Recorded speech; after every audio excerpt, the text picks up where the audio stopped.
Hello, Ragu. We got day 10 here with Colossians 1:13 through 23. And the question I picked for this one was, what does this tell us about God and Jesus?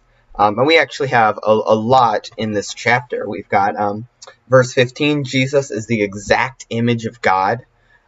We see that all things were created by Jesus in verse 16, and verse 16 also tells us that all things were created for God, just not by him, but also for him, for a purpose. In verse 17, we see Jesus is greater than all of creation, all that exists.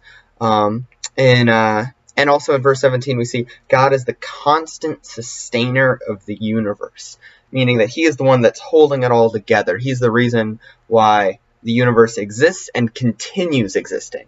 So he didn't just create it and then back off. No, he's in the world holding it all together.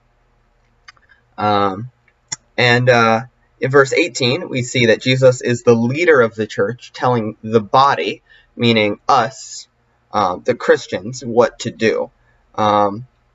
We also see from verse 18, he's the first to raise from the dead. And in Jesus, the fullness of God dwells. And that's in verse 19. And that goes back to him being the exact image of God. We also have a great promise, and we see that God will reconcile and restore everything to perfection, and we get this from verse 20.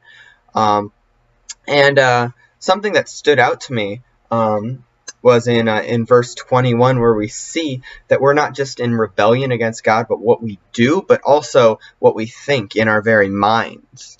And so if anyone can ever tell you you can be perfect, you can say, no, I can't, because it's not just what I do, it's also what I think.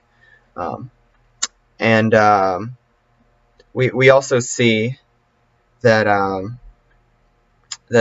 Jesus' death has made us holy, which means set apart for God. It means blameless and above reproach in God's eyes.